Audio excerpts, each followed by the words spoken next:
பேரன்பு கொண்ட சொந்தங்கள் யாவருக்கும் வணக்கம். இன்னைக்கு நம்ம பார்க்க போற ஒரு முக்கியமான டாபிக் என்னன்னா, உங்களுடைய தேவைகளுக்காக நீங்க ஒரு அரசு அலுவலகத்துக்கு போவீங்க. அந்த நேரத்தில் அந்த அரசு அலுவலர் பணிக்கு வரமாட்டாரு. தொடர்ச்சியா அவர் இந்த வேலையை செஞ்சுட்டு இருக்காரு அப்படின்னு வச்சுக்கங்களேன். அதே மாதிரி ஒரு மனு கொடுக்குறீங்க. அந்த மனு மீது எந்த விதமான நடவடிக்கையும் ஒரு அரசு அலுவலர் எடுக்க மாட்டாரு அப்படின்னு வச்சுக்கோங்க. அதே மாதிரி நீங்க மேல் அலுவலர்கிட்ட போய் மனு கொடுத்து அவர்கிட்ட இருந்து ஒரு உத்தரவை வாங்கிட்டு வந்து அதை கீழ்மட்ட அலுவலர் செயல்முறைப்படுத்துவதற்காக போறீங்க. அந்த உத்தரவை மேல்மட்ட அலுவலர் உத்தரவை அந்த கீழ்மட்ட அலுவலர் மதிக்க மாட்டாரு அப்படிங்கிற நிகழ்வுகளுக்காக இருந்தாலும் சரி. அதே போல அரசாங்க சொத்தை அவர் ஊழல் செஞ்சுட்டாரு, அவர் பெரிய பெரிய கிஃப்ட் பொருட்களை இனாமா வாங்கியிருக்காரு, நிறைய முறைகேடு செஞ்சிருக்கிறாரு. இப்படிப்பட்ட விஷயங்களுக்காக அந்த அரசு அலுவலரை அதாவது 2 விதமாக தண்டிக்க முடியும் அப்படின்னு தமிழ்நாடு குடிமைப்பணி ஒழுங்கு மற்றும் மேல்முறையீட்டு விதி சொல்லுது. ஆங்கிலத்தில் பார்த்தீங்கன்னா Tamil Nadu civil service discipline and appeal rule அப்படின்னு அதுக்கு பேர். இந்த ரூல் பார்த்தீங்கன்னா 1955 கொண்டு வராங்க. இந்திய அரசியல் சட்டம் 309 பிரிவுலேருந்து இதை என்ன செய்கிறாங்கன்னா, இதன் அடிப்படையில் இதை உருவாக்குறாங்க. இதுக்கப்புறம் நிறைய இந்த விதிகளில் திருத்தங்கள் நடந்துச்சு. கடைசியாக 2008 நினைக்கிறேன், அதில் திருத்தங்கள் நடந்து கிட்டத்தட்ட ஒரு 37 விதிகளை கொண்டதாக இது இருக்கிறது.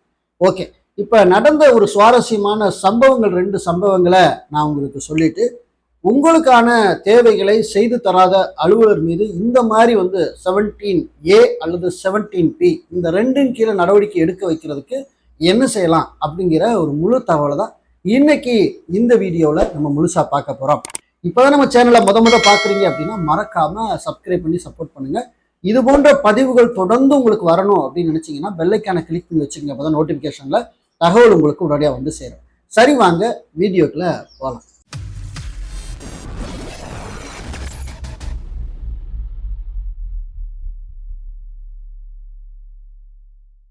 ரெண்டு சம்பவத்தை உங்களோட பகிர்ந்துக்கிறேன் அப்படின்னு சொல்லியிருந்தேன். அதுல முதல் சம்பவம் என்னன்னா, எனக்கு தெரிந்த ஒரு நண்பர், அவர் ஒரு மருத்துவ துறையில வேலை செய்கிறாரு.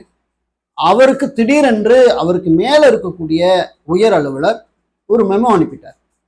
அந்த மெமோவை எனக்கு அனுப்பியிருந்தாரு. அந்த மெமோ எதன் கீழே அனுப்பப்பட்டுச்சுன்னா 17A, இந்த செக்ஷன் 17Aயின் கீழே மெமோ அனுப்பியிருந்தாங்க. சரி, அந்த மெமோவில் என்ன சொல்லியிருந்தாங்க அப்படின்னு கேட்டால், நீங்கள் இந்த அந்த மருத்துவமனைக்கு அல்லது உங்களுடைய கட்டுப்பாட்டில் இருக்கக்கூடிய அந்த பகுதிக்கு நீங்கள் சரிவர ஆய்வுக்கும் வருவதல்ல, சரிவர நீங்கள் அந்த மருத்துவமனைக்கு நீங்கள் வருவதல்ல என்ற குற்றச்சாட்டு பொதுமக்களால் புகார் மூலம் பெறப்பட்டது.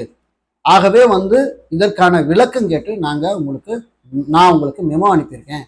உரிய விளக்கத்தை 15 டேஸ் 15 நாட்களுக்குள்ள நீங்க ஆதாரத்தோட நீங்க சமர்ப்பிக்க வேண்டியது அவசியமா இருக்கு. இல்லை என்றால் உங்களுக்கு தண்டனை வழங்கப்படும் அப்படின்னு சொல்லி அவங்க என்ன பண்ணியிருந்தாங்க அப்படின்னா அந்த மெமோ அனுப்பியிருந்தாங்க. ஸோ அதுக்கப்புறம் அந்த சகோதரர் மட்டும் பேசும்போது சில விஷயங்கள் எல்லாம் பகிர்ந்து கொண்டோம். ஆனால் இங்கே நடந்த நிகழ்வுகள் என்ன அப்படிங்கிறது நம்மளுக்கு முழுமையாக தெரியாது. இதை ஏன் உங்களுக்கு சொல்கிறேன் அப்படின்னு கேட்டால், எதற்காக அவருக்கு 17A கீழே மெமோ அனுப்பப்பட்டிருக்கு அப்படின்னா, அவர் சரிவர அவருடைய பணிகளை, அதாவது அவர் ஆய்வுக்கு செல்லலை, இந்த மருத்துவமனைக்கு சரியாக வரலை அப்படிங்கிற காரணத்தை காட்டி அந்த 17A கீழே அவருக்கு ஒரு சிறிய குற்றச்சாட்டின் அடிப்படையில் அந்த மெமோவை அனுப்பியிருக்காங்க. ஓகே, இப்போ ரெண்டாவது என்ன அப்படிங்கிற பார்க்கணும். இந்த 17P, இந்த 17Pலையும் ஒரு சம்பவம் நடந்துச்சு. நம்முடைய நண்பர் ஒருத்தர், அவர் ரொம்ப தீவிரமாக சமூக பணி செய்யக்கூடிய ஒரு நபர். பேர் சொன்னால் அவங்க எல்லாருக்கும் தெரியும், காசிமாயர். அவருக்கு ஒரு டாக்டர் என்ன பண்ணுறாரு அப்படின்னு பார்த்தீங்கன்னா, ஒரு மிரட்டல் கொடுக்குறாரு. ஏற்கனவே அவர் ஆர்டிஐ பயன்படுத்தி அங்கே இருக்கக்கூடிய ஒரு சில விஷயங்களை கேட்டதுனால காசிமாயர் மீது அந்த டாக்டருக்கு பயங்கரமான ஒரு கோபம், ஆத்திரம் இருந்ததுனால அவர் வெவ்வேறு கைபேசி எண்ணிலிருந்து அவருக்கு மிரட்டல் விடுக்கிறார். அந்த மிரட்டலை அவர் குரல் பதிவு பண்ணி என்ன பண்றாரு அப்படின்னா, உயர் அலுவலருக்கு, சைபர் கிரைமுக்கு எல்லா பக்கமும் ஒரு புகார் அனுப்பும் பட்சத்துல அந்த டாக்டருக்கு பணிமாறுதல் அல்லது அவருடைய அந்த பணியை அவருக்கு நிறுத்தி வைத்தல், சம்பள உயர்வு நிறுத்தி வைத்தல், இது போன்ற தண்டனைகளை 17Pல என்ன பண்றாங்க அப்படின்னா சார்ஜஸ் பண்ணாங்க. இப்ப 17Aங்கிறது மைனர் குற்றம், இப்ப 17Pங்கிறது மேஜர் குற்றம். இந்த ரெண்டுக்குமான விளக்கத்தை தான் இன்னைக்கு முழுமையா நம்ம பார்க்க போறோம். ஓகே, இப்ப ரெண்டையும் நீங்க பகுத்து பார்த்துட்டீங்க அப்படின்னா, நீங்க எதற்காக உங்க ஏரியாவில் இருக்கக்கூடிய அரசு அலுவலகத்தினுடைய கடமையை மீறும் போது அல்லது இது போன்ற குற்றங்களை செய்யும் போது நீங்க உயர்மட்ட அலுவலரை சந்தித்து அவர் மீது சார்ஜஸ் பண்றதுக்கு நீங்க கேட்கலாம் அப்படிங்கிறது உங்களுக்கு தெல்ல தெளிவா புரியும். இப்போ ஃபர்ஸ்ட் வந்து நம்ம 17A பத்தி பார்க்க போறோம். இந்த 17A, இந்த 17A என்ன அப்படின்னு பார்த்தீங்கன்னா, அதாவது பெரிய அளவிலான குற்றங்கள் அல்ல, ஒரு சிறிய சிறிய குற்றங்களுக்காக எடுக்கப்படுகிற ஒழுங்கு நடைமுறை தான் இதுக்கு அப்படின்னு சொல்றாங்க. இதுக்கு பேர் என்ன அப்படின்னு பார்த்தீங்கன்னா மைனர் சார்ஜ் அப்படிங்கிற பேர்.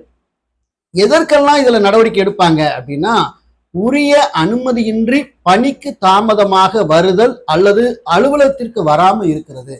இப்ப தாமதம் லேட்டா ஆபீஸுக்கு வர்றாரு, ஒரு ஆசிரியர் பள்ளிக்கு லேட்டா வர்றாரு, ஒரு விஓ தன்னோட அலுவலகத்துக்கு லேட்டா வர்றாரு, வந்து இந்த சிறிய குற்றச்சாட்டு என்பதுல அடங்கு. ரெண்டாவது, ஒரு மேல் அதிகாரியோட அந்த சிறிய உத்தரவுகளை அலட்சியப்படுத்தும் போது, இப்ப என்னன்னு கேட்டீங்கன்னா, ஒரு வட்டாட்சியர் ஒரு விஓவுக்கு வந்து பரிந்துரை செய்யறாரு, இந்த தேதியில இந்த நாள்ல போய் இந்த மாதிரி ஒரு ஆக்கிரமிப்பு இருக்குன்னு சொல்லி ஒரு மனுதாரர் வந்து மனு கொடுத்துட்டாரு, ஆகவே இந்த இடத்த போய் ஆய்வு செய்து நீங்க எனக்கு அறிக்கை அனுப்புங்க அப்படின்னு சொல்றாருன்னு வச்சுக்கங்களேன்.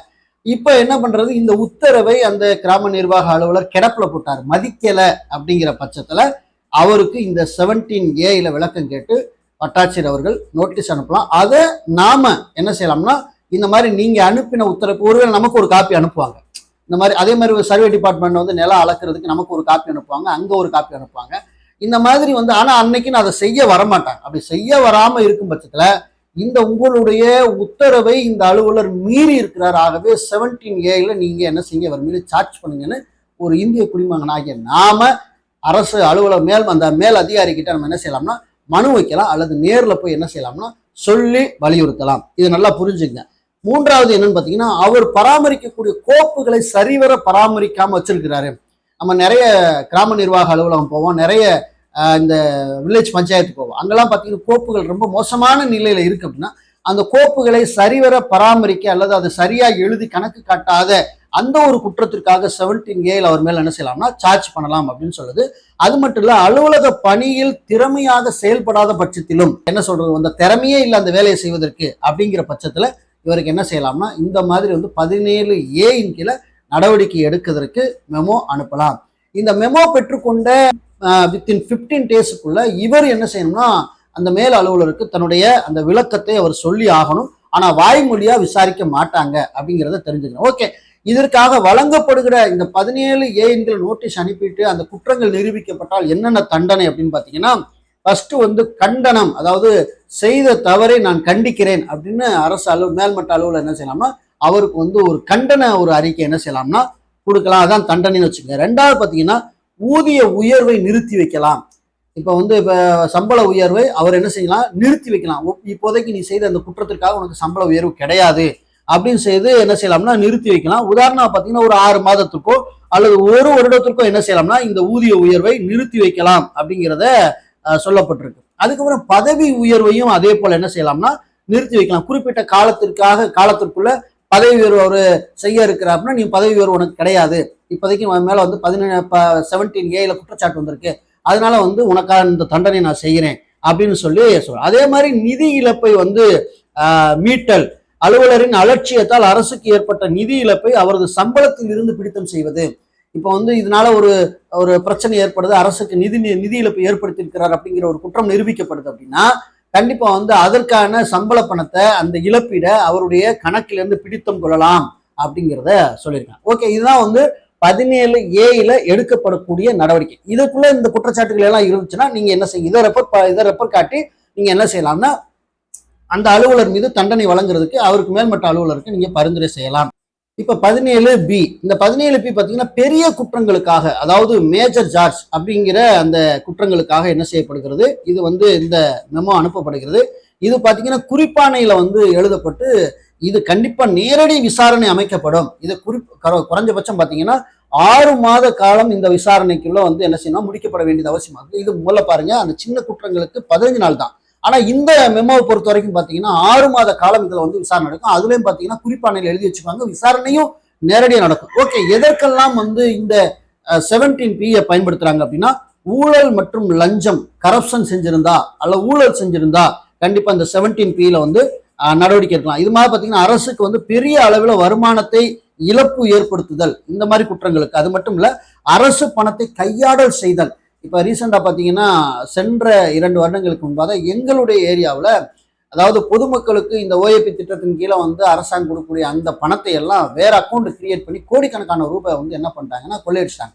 அதே மாதிரி பிஎம் கிசான் திட்டத்திலையும் முறைகேட பணத்தை என்ன செஞ்சுட்டாங்க, கொள்ளையடிச்சாங்க. இப்படி அரசுகிட்டே இருந்து வரக்கூடிய நிதியை முறைகேடே கொள்ளையடிக்கிற குற்றச்சாட்டுகள் இருக்குது அப்படின்னா இதெல்லாம் ஒரு பெரிய குற்றம் என்ற கணக்குகளை தேடுது. இது வந்து கடுமையான ஒழுங்கினம். அதாவது பாத்தீங்கன்னா இப்போ ஒரு அவர் டூட்டியில இருக்கும்போது பாத்தீங்கன்னா குடிச்சுட்டு அராஜகம் பண்றது, பயங்கரமா அங்கே அலுவலர்கள் மீது கெட்ட வார்த்தை இந்த மாதிரிலாம் பேசி அவங்கள அந்த மாதிரி சண்டையில பெரிய பெரிய குற்றங்கள், இந்த மாதிரி குற்றங்கள் வந்து செய்யறது, அது மாதிரி பொதுமக்கள் மத்தியில் அநாகரிகமா போய் நடந்து கொள்வது, அவர்கள் அடிப்பது, இப்ப காவல்துறையெல்லாம் வந்து மேக்சிமம் வந்து அவர்கள் அடிக்கிறாங்க, அந்த மாதிரி ஒரு பெரிய பெரிய குற்றங்கள் செய்வது, அதிகார துஷ்பிரயோகப்படுத்துவதோட அதிகாரத்தை பயன்படுத்தி இப்ப வந்து என் மேலே நீ வந்து புகார் கொடுக்குறாடு, இருறா பாடுறா உன்னை நான் என்ன பண்றேன்னு சொல்லி தன்னுடைய அதிகாரத்தை முறைகேடாக பயன்படுத்துறது. இப்ப தன்னுடைய வட்டாட்சியரா இருக்கிறார் அப்படின்னா அவருடைய அதிகாரத்தை பயன்படுத்தி ஒரு நிலத்தை வந்து கில்லிகளை இன்னொருத்தருக்கு பட்டாமத்தி கொடுக்குறது, இப்படி நிறைய விஷயங்களுக்காக தொடர் குற்றங்கள் அவர் ஏற்கனவே வந்து அவருக்கு 17A வந்து ஏற்கனவே மெமோ அனுப்பி தொடர் குற்றங்கள் வந்து அவருக்கு நிரூபிக்கப்பட்டு இருந்தா, ஏற்கனவே 2-3 தடவை மெமோ அனுப்பியிருக்கு. அப்படிங்கிற பட்சத்தில் இந்த 17P வந்து 3வது அவர் மீது என்ன செய்யலாம்னா பெரிய சார்ஜ் பண்றதுக்கு என்ன செய்யலாம்னா நடவடிக்கை எடுக்கலாம். அதே மாதிரி நீண்ட காலமா அரசு பணிக்கு வராம தலைமறைவா இருக்காரு, ஆபீஸ்க்கே வராம தலைமறைவா இருக்காரு, இது போன்ற குற்றங்களுக்கு வந்து பெரிய தண்டனைகள் வழங்கலாம் அப்படின்னு சொல்றாங்க. வழங்கப்படும் தண்டனை என்ன அப்படின்னு பாத்தீங்கன்னா, அதாவது தற்போதைய பதவியிலிருந்து கீழ் பதவிக்கோ அல்லது ஊதிய அளவை குறைத்தல். இப்ப வந்து மேல வட்டாட்சியரா இருக்காருன்னா அவரை தூக்கி கீழே ஆரையா மாத்தி விடுறது. நான் ஒரு உதாரணத்துக்கு தான் சொல்றேன். இப்ப பிடிஓ இருக்கிறார் அப்படின்னா அவரை தூக்கி கீழே வந்து ஜோனல் பிடிஓ மாத்தி விடுறது. பதவி இறக்கம், பதவி ஏற்றம் கிடையாது, பதவி இறக்கம். அதே மாதிரி சம்பளம் வந்து ஏற்கனவே 1 லட்ச ரூபா வாங்கிட்டு இருக்காருன்னா அதை வந்து 70,000 80,000 இப்படி கீழே குறைச்சு சம்பளத்தை வந்து வழங்குவது. அதே மாதிரி கட்டாய ஓய்வூதியம் இருக்கு இல்லையா, இதெல்லாம் வந்து பணி காலம் முடியும் போது கண்டிப்பா இவர்களுக்கு இந்த ஓய்வூதியத்தை கொடுக்காம ரத்து செய்ய வைப்பது. அதே மாதிரி பாத்தீங்கன்னா பணியில இருக்கும்போது அவங்களை பணி நீக்கம் செய்வது. பணி நீக்கம் செய்யும் போது மிக கடுமையான தண்டனை. அதாவது வந்து இதெல்லாம் நீ அபராதம் செலுத்திட்டு தான் பணியை விட்டு போகணும் அப்படின்னு, இவ்வளவு இழப்பு ஏற்படுத்திக்க அந்த இழப்பீடெல்லாம் நீ கட்டிட்டு போ அப்படின்னு பெரிய பெரிய உத்தரவுகளை போட்டு இந்த 17P சாட்சி எடுக்கலாம் அப்படிங்கிறத சொல்லப்பட்டிருக்கு. ஓகேவா? இப்ப ரெண்டுக்குமான வித்தியாசத்தை நீங்க புரிஞ்சுப்பீங்க. 17A எதுக்கு, 17P எதுக்கு அப்படின்னு. ஓகே, இந்த முழு தகவலையும் உங்களுக்கு தெரிஞ்சுக்கணும் அப்படின்னா இந்த வீடியோக்கு டிஸ்கிரிப்ஷன்ல உங்களுக்கு வந்து இந்த PDF வந்து நான் கொடுத்துருக்கிறேன். உறவுகள் நீங்க எடுத்து பயன்படுத்திங்க. ஸோ அதனால உறவுகளாகிய நீங்க தொடர்ச்சியா ஒரு விஷயத்தை மூவ் பண்றீங்க, இந்த குற்றச்சாட்டுகளும் இந்த அலுவலர் மீது வருது அப்படின்னா நீங்க உயர்மட்ட அலுவலர்களை சந்திச்சு அவங்க மீது இந்த 2 செக்ஷன் கீழே வந்து நடவடிக்கை எடுக்க தாராளமாக நீங்கள் கோரலாம் அப்படிங்கிறத சொல்லிக்க விரும்புறேன். ஓகேவா? இந்த தகவல் உங்களுக்கு யூஸ்ஃபுல்லா இருந்துருன்னு நினைக்கிறேன். மற்ற உறவுகளுக்கு இந்த தகவல் போன் நினைச்சீங்கன்னா இந்த வீடியோ பயிருங்க. மீண்டும் நல்ல தகவல் உங்களை வேறோடையும் சந்திக்கிறேன். நன்றி, வணக்கம்.